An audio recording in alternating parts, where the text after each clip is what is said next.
In this lesson, we're going to be talking about Bluetooth. Now, Bluetooth is another way of communicating wirelessly.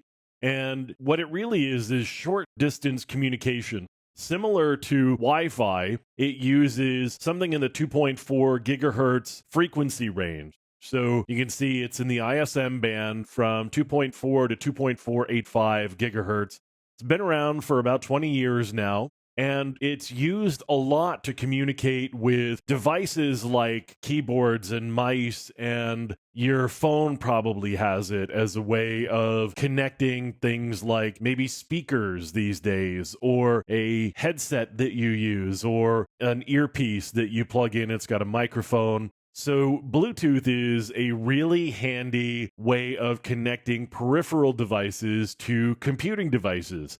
As I said, it's been around for about 20 years now. We're currently up into the version 4 range now. And we'll get into some of the specifics around security with regards to Bluetooth.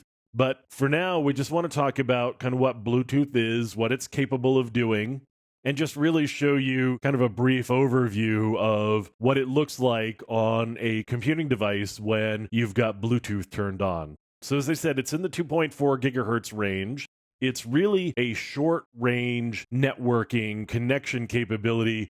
It's really in the range of dozens of yards. So you're not going to get very far away. You can see actually here it says physical range up to 60 meters. Depends on the device. More likely, you're going to be talking about maybe dozens of yards that you're going to be able to communicate with your peripheral device from whatever your computing device is. And depending on the power that you're pumping into the Bluetooth device, you're only going to be able to get so much range out of that device. So I'm actually running Mac OS here. And let me just bring up my system preferences. You can see I've got Bluetooth here. I'm going to click on that. At the moment, Bluetooth is off. The moment I turn it on, it's discoverable.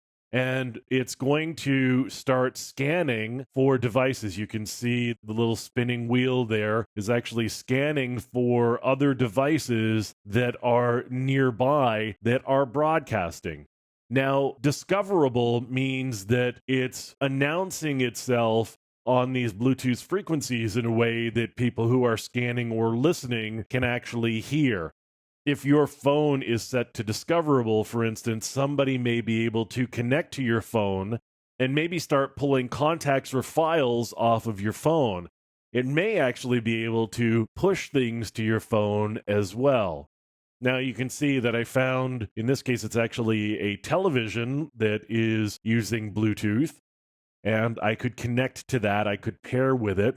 We will talk again about authentication and other security devices in subsequent lessons, but you can see that it's constantly scanning and seeing what other Bluetooth devices are out there nearby that can be paired with.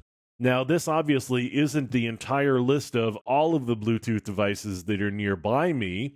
This is just the list of devices that aren't currently paired with another device and are available for pairing. If a device is paired and it can't support multiple pairings, then it's not going to show up in this. If I've got a device that I have set to not discoverable, it's not going to show up in this list. So again, this isn't the entire list of all of the Bluetooth devices that are nearby, which I suspect is probably considerably longer than this by probably at least a dozen or more. In this case, it's just a list of devices that are available for pairing and not simply devices that are available within the range that we can get to with the power that we are plugging into our Bluetooth devices.